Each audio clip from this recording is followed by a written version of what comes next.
अस्सलाम वालेकुम। उम्मीद करता हूँ कि दोस्तों आप सब खैरियत से होंगे। लॉ ऑफ इक्विटी की एक और एग्जाम के साथ आप लोगों की खिदमत में हाजिर हूँ। इस लेक्चर में हम डिस्कस करेंगे equity regards as done are to have been done. सबसे पहले मैं यहाँ पर एक छोटा सा रिक्वेस्ट आप लोगों से करूंगा कि अभी तक अगर आपने हमारे चैनल को सब्सक्राइब नहीं किया, kindly go ahead and subscribe our channel. देखिए, सबसे पहले हम इसकी बैकग्राउंड पर चले जाते हैं इक्विटी की। देखो, कॉमन लॉ कोर्ट्स में कम रेट्स होना, यानी ज्यादा केसेस को डिसमिस करना, ज्यादा रेट्स को डिसमिस करना, यानी इसके अलावा रेमेडी अवेलेबल नहीं होना। रॉन्ग्स के लिए बहुत सारे रॉन्ग्स होते थे, लोग तंग आ गए थे कॉमन लॉ से, क्योंकि वहां रेमेडी अवेलेबल नहीं थी, लोगों को नुकसान पहुंच रहा था, लोग सफर हो रहे थे। तो एक ही उसके बाद रेमेडी अवेलेबल थी। अगर कॉमन कोर्ट में, अगर कॉमन लॉ कोर्ट में अगर फैसला ना आए तो फिर वो यानी किंग के जो कोर्ट थे रिव्यू पिटिशन फाइल करते थे कोर्ट किंग के अदालत। जब किंग के सामने बहुत सारे रिव्यू पिटिशन फाइल हो गए तो किंग ने क्या किया, यानी पावर को डिलीगेट किया नीचे चांसरी को। तो चांसरी ने जो प्रिंसिपल क्या किए, स्टैब्लिश किए, उनमें से एक प्रिंसिपल ये भी है, equity regards that as done are to have been done. ये जो प्रिंसिपल जो बनाए गए हैं, जो डिटरमिन किए गए हैं इन रॉन्ग्स से डील करने के लिए, यानी रेमेडी देने के लिए, यानी ये जो है मुकम्मल, यानी अभी पाकिस्तान के पाकिस्तान के मुख्तलिफ कानून में, यानी सीपीसी में जो है ये बतौर प्रिंसिपल जो है ये अवेलेबल है। जिस तरह हम डॉक्ट्राइन ऑफ इलेक्शन हो गया, रजिस्ट्रेशन एक्ट की सेक्शन 50 स्पेसिफिक रिलीफ एक्ट, और इसके साथ साथ ट्रांसफर प्रॉपर्टी एक्ट के बहुत सारे जो है सेक्शन जो है वो इक्विटी से डिराइव होते हैं। तो चलिए जी शुरू करते हैं। सबसे पहले ये है कि equity regards that as done are to have been. सबसे पहले देखें, आर्ट हो गया, शल हो गई, और इसी के साथ मे और मे नॉट, ये ऐसे एक्सिलरी वर्ब हैं जो हमारे लीगल लैंग्वेज में आमतौर इस्तेमाल होते हैं। यानी मे और मे नॉट, इनके मतलब आपने यानी समझ लेना है, क्योंकि शेल किस चीज को, ये एक मैंडेटरी चीज को जाहिर करता है, आर्ट किस चीज को जाहिर करता है, और इसी तरह शेल किस चीज को जाहिर करता है, मैं किस चीज को जाहिर करता है। ये इंपॉर्टेंट चीजें हैं। यहाँ पे आर्ट किस चीज को जाहिर करता है, देखिए, एक होता है लीगल ड्यूटी, एक होता है मॉरल ड्यूटी। यानी मॉरल ड्यूटी समटाइम में बी लीगल ड्यूटी, लेकिन इनमें डिफरेंस है। शेल में जो है मैंडेटरी है, वहां पे क्या है, एक पर्सन बाउंड है, उसके साथ यहाँ पे जोर दिया गया है कि भाई ये काम होना चाहिए। आर्ट में मॉरल ड्यूटी है, लेकिन वहां पे इतना जोर नहीं दिया जाता, यानी किसी बंदे को आप इतना इन्फोर्स नहीं कर सकते, लेकिन फिर भी आर्ट जो है, मॉरल जो ड्यूटी है, फिर भी ये एक ऐसी ड्यूटी है जो किसी को वक्त जो है लीगल ड्यूटी में कन्वर्ट हो सकती है। फॉर एग्जांपल, यहाँ पे अगर हम कहें कि we are to obey our parents, अगर आप अपनी वालिदैन की अगर यानी ओबे नहीं करेंगे, उनकी नहीं मानेंगे, तो फिर अगर वो चाहें आप वो ऐसा एक्शन ले सकते हैं जो आपको वो खतरनाक पड़े, जो आपको यानी आग कर सकते हैं प्रॉपर्टी से। इसके अलावा अगर आप टीचर की जो we are to respect of teacher, teacher की जो अदब, ये एक मॉरल ड्यूटी है।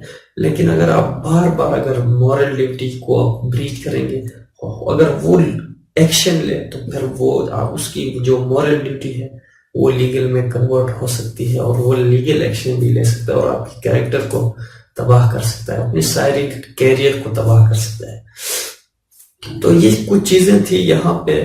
आर्ट जो है एक मॉरल ड्यूटी को शो करता है, और इस मैगज़म का मतलब ये है कि जहां पे कोई बंदा कोई ऑब्लिगेशन अंडरटेक करता है, जहां पे अगर कोई बंदा कोई कंट्रैक्ट में इंटर होता है, कोई एग्रीमेंट करता है, तो फिर जिस तरह वो एग्रीमेंट करता है उसको फॉलो करेगा। अगर वो फॉलो नहीं करेगा तो फिर ये प्रिंसिपल अप्लाई होगी। अगर किसी बंदे को कोई डायरेक्शन मिली है, उसकी दूसरी इस यानी इस इक्विटी की दूसरी मतलब है, अगर किसी को कोई डायरेक्शन मिली है कि भाई आप इस काम को इस तरह करें, तो फिर आपने वो काम उसी अंदाज में करना है। जिस तरह हम कॉन्ट्रैक्ट ऑफ एजेंसी में पढ़े थे कि भाई अगर एक एजेंट है, एक एजेंट, अगर वो एजेंट अपनी पार्ट यानी काम को सरंजाम लेते हुए जिसको जिस अंदाज में जिस डायरेक्शन दी गई आप उसको इस अंदाज में करें, अगर वो उस अंदाज में नहीं करता, किसी और अंदाज में करता है, अगर उसमें कोई लॉस हो जाता है, कोई नुकसान पहुंचता है, तो फिर वो जिम्मेदार होगा। तो ये प्रिंसिपल है, मुख्तलिफ जगहों पर अप्लाई होते हैं। तो यहाँ कहने का मतलब ये है, जिस तरह डायरेक्शन मिला है उसी तरह जो है आपने वो काम को सरंजाम देना है। और दूसरी बात यहाँ है कि आपने जिस तरह ऑब्लिगेशन टेक की, आपने जिस तरह एग्रीमेंट किया, आपने उसको पूरा करना है। फॉर एग्जाम्पल यहाँ इसमें दो चीजें यहाँ पे अप्लाई हो सकते हैं। एक एग्रीमेंट टू सेल, या हम इसे कहते हैं एग्जीक्यूटरी कॉन्ट्रैक्ट, जो कि नॉट येट एग्जीक्यूटेड। अगर आप किसी के साथ एग्रीमेंट किए, पहले ऐसा होता था कि कॉमन लॉ में कोई रेमेडी अवेलेबल नहीं थी। अगर कोई बंदा एग्रीमेंट टू सेल करता, एग्जीक्यूटरी कॉन्ट्रैक्ट होती, तो फिर उसे ब्रीच करता, तो फिर कॉमन लॉ में उसकी कोई रेमेडी नहीं थी। जब ये केसेस बहुत ज्यादा हो गए तो चांसरी ने फैसला किया कि भाई ये जो बार बार ये जो एग्रीमेंट टू सेल को यहाँ ब्रीच कर रहे हैं और दूसरी पार्टी को नुकसान हो रही है, तो इसका भी अजाला होना चाहिए। तो उन्होंने इस प्रिंसिपल को क्या किया, एस्टेब्लिश किया और कहा कि भाई अगर कोई एग्रीमेंट टू सेल को ब्रीच करता है तो फिर वो डैमेजेस देगा। यानी इस एक तरफ उसको बाइंड किया है यहाँ पे इस प्रिंसिपल ने कि भाई आप अगर कोई बंदा एग्रीमेंट टू सेल को ब्रीच करता है तो फिर उसके लिए वो यानी डैमेजेस देगा और दूसरा पार्टी जो है डैमेजेस क्लेम कर सकेगा। इसके अलावा जो है अगर किसी को डायरेक्शन मिली है कि भाई आप एक काम को इस अंदाज में करें, फॉर एग्जांपल यहाँ पे एक एग्जांपल देता हूं, ए है, बी है, सी है, डी है। ए ने बी को प्रॉपर्टी क्या किया है, ट्रस्ट दी है कि भाई आप इस प्रॉपर्टी को सी को देंगे जब वो 60 साल का हो जाए। लेकिन होता क्या है, यहां पे सी मर जाता है, अपनी प्रॉपर्टी अपने बेटे एक्स, इमूव प्रॉपर्टी एक्स को देता है, अपनी मूवेबल प्रॉपर्टी वाई को देता है। तो यहां इसने जो प्रॉपर्टी ट्रस्ट में दी है बी को, उसको चाहिए कि भाई ये प्रॉपर्टी उस बंदे को दे कि जिसको इस सी ने इमूवेबल प्रॉपर्टी ट्रांसफर की है। अगर वो इसको मूवेबल प्रॉपर्टी देता तो उसको चाहिए था कि ये प्रॉपर्टी यानी वाई को देता है, क्योंकि इसने अपनी प्रॉपर्टी इमूवेबल प्रॉपर्टी इसको ट्रांसफर की है, मूवेबल प्रॉपर्टी इसको ट्रांसफर की है। यानी जिस तरह यानी कॉन्ट्रैक्ट है, जिस तरह यानी अंडरटेकिंग है, जिस तरह डायरेक्शन है, उसी तरह आपने अमल करना है, सिंपली। तो इसके अलावा जो है इसकी रिकॉग्निशन जो है पाकिस्तान में कौन कौन से हैं, पाकिस्तान के ट्रांसफर ऑफ प्रॉपर्टी एक्ट में भी इसकी रिकॉग्निशन है। इसके अलावा जो है रजिस्ट्रेशन एक्ट की सेक्शन 50, अगर कोई बंदा पहले मैं प्रॉपर्टी आपको बेच देता हूं फिर किसी और को बेच देता हूं, अगर कोई तीसरा बंदा उसको मालूम हो कि भाई मैंने आपके साथ एग्रीमेंट टू सेल की है फिर भी वो खरीदता है, तो फिर उसकी उस पर कोई लीगल राइट नहीं बनेगा, आपकी इंटरेस्ट वहां पे जाये नहीं होगी। अगर उसको पता नहीं है, उसको नोटिस नहीं है कि भाई आपने इसके साथ एग्रीमेंट टू सेल की, अगर फिर वो खरीदता है तो फिर ठीक है, उसके राइट बनेगा। लेकिन जहां पे उसको नोटिस होने के बावजूद कि भाई मेरे और आपके दरमियान एग्रीमेंट टू सेल हुआ है, फिर भी वो मुझसे वो प्रॉपर्टी खरीदता है, तो फिर उसकी कोई इंटरेस्ट नहीं बनेगी। तो ये जो मैक्सिम है, ये इन चीजों को प्रोटेक्ट करता है।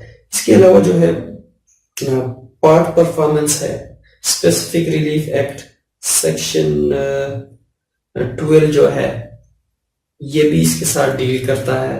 इसके बाद स्पेसिफिक परफॉर्मेंस ऑफ कॉन्ट्रैक्ट, ये हमने पढ़ा था स्पेसिफिक रिलीफ एक्ट में, जिसमें अगर कोई बंदा यानी वो काम नहीं करता, या जिसको एक बंदा, फॉर एग्जांपल मेरे पास रिंग है यहाँ पे, या मेरे पास ये किताब है, इसकी कोई रेमेडी नहीं है, इसका कोई बदल नहीं है, ये बैंकिंग लॉ का। अगर मेरा ये बुक कोई ले लेता है, अगर मैं उससे कहता हूं कि कोर्ट से कहता हूं कि मुझे यही बुक चाहिए, मुझे इसकी और रेमेडी नहीं है, मेरे नजदीक इस किताब के अलावा कोई और किताब मेरे लिए काबिल कबूल नहीं, क्योंकि ये जो किताब मुझे दी है किसी ने मुझे गिफ्ट दिया है, या ये प्रॉपर्टी मैंने अपनी यानी मेरे लिए मुकद्दस है, क्योंकि ये मेरे वालिद साहब ने मुझे इनहेरिट की है। तो इसीलिए जो है यहाँ स्पेसिफिक परफॉर्मेंस के लिए भी आप यानी सेक्शन 12 ऑफ ये जो है ये भी इसी मैगज़म की मरहूम मिन्नत है। इसी के अलावा जो है यहाँ पे दो चीजें एक्सेप्शंस हैं, दो एक्सेप्शन है कि अगर एग्रीमेंट टू सेल है विथ, या एग्रीमेंट या एग्जीक्यूटिव कॉन्ट्रैक्ट है विथ वॉलंटरली है, तो फिर एग्जीक्यूटिव कॉन्ट्रैक्ट है। अगर एग्रीमेंट टू सेल है, अगर वॉलंटरी है, अगर एग्रीमेंट है कि भाई मैं आपको ये प्रॉपर्टी देता हूँ वॉलंटियर, लेकिन मैंने आपको दिया नहीं है, लेकिन वो वॉलंटियरली दे रहा हूँ, तो फिर ये जो है वहां पे डैमेजेस कोई क्लेम नहीं कर सकता अगर मैं उसको ब्रीच भी करता हूँ। या अगर मैं लीगल हायर को कहता हूँ कि भाई उसे कहता हूँ कि मैं प्रॉपर्टी आपको दूंगा, लेकिन मैं उसको नहीं देता, किसी और को दे देता हूँ या बेच देता हूँ, यहाँ पे जो है ये मैगज़म अप्लाई नहीं होगा, क्योंकि मैंने अपने बेटे को देना है या नहीं देना, मेरी प्रॉपर्टी है और वो मेरा बेटा है। यहाँ पे जो है वो भी वॉलंटियर होता है, तो इसलिए जो है कहता है अगर लीगल हायर के साथ अगर आप